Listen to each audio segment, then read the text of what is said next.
ఇక పవన్ కళ్యాణ్ ఉప ముఖ్యమంత్రిగా రాష్ట్రంలో అభివృద్ధి పథంలో ముందుకు సాగాలని రాచర్ల మండల జనసేన అధ్యక్షులు పుట్ట బాలకృష్ణ ఆకాంక్షించారు.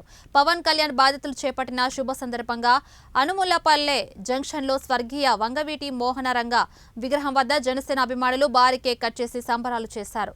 ఈ కార్యక్రమంలో ఆంజనేయులు, గిద్దలూరు పట్టణ బీజేపీ అధ్యక్షులు అప్పిశెట్టి ఉదయశంకర్, బీజేపీ నాయకులు, పార్టీ కార్యకర్తలు పాల్గొన్నారు.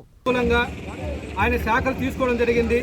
ఇవాళ గ్రామీణాభివృద్ధి అయితేనేమి, అటవీ అభివృద్ధి అయితేనేమి, పర్యావరణం కాపాడడానికి జనసేన సిద్ధాంతాలకు అనుకూలంగా ఆయన పదవీలు తీసుకొని దిగ్విజయంగా చేయాలని చెప్పేసి ఈనాడు రాచర్ల మండలంలో మేము భారీ ఎత్తున కేక్ కట్ చేసి ఆయనకు అండగా మేము ఎల్లప్పుడూ ఉంటామని, మేము బాధ్యతగా ఉంటామని ప్రతిజ్ఞ చేస్తూ మేమందరం ఈరోజు పండగ వాతావరణంలో చాలా సంతోషంగా ఆయనకు హృదయపూర్వక మేమందరం శుభాకాంక్షలు తెలుపుకుంటున్నాము.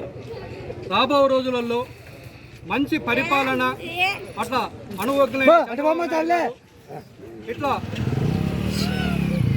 కేంద్రంలో నరేంద్ర మోడీ గారు 3వసారి ప్రధానమంత్రిగా అయ్యి ఈనాడు భారతదేశము ప్రపంచ దేశాలలో అత్యున్నత స్థానంలో భారతదేశం ఇవాళ ముందుకు సాగుతున్న తరుణంలో ఇవాళ చంద్రబాబు నాయుడు గారు, నరేంద్ర మోడీ గారు, పవన్ కళ్యాణ్ గారు ముగ్గురు బాధ్యత కలిగిన మనుషులు కాబట్టి వీళ్ళ సమక్షంలో, వీళ్ళ పరిపాలనలో ఆంధ్రప్రదేశ్ మునుముందు సురక్షితంగా అభివృద్ధి పదంగా దిశగా నడుస్తుందని మేమందరము నమ్ముతూ ఇవాళ పండుగ వాతావరణంలో సుఖ సంతోషాలతో ప్రజలు ఉంటారని మేము నమ్ముతూ అందరం సంతోషంగా ఈ వాతావరణంలో మేము కేక్ కట్ చేస్తున్నాము.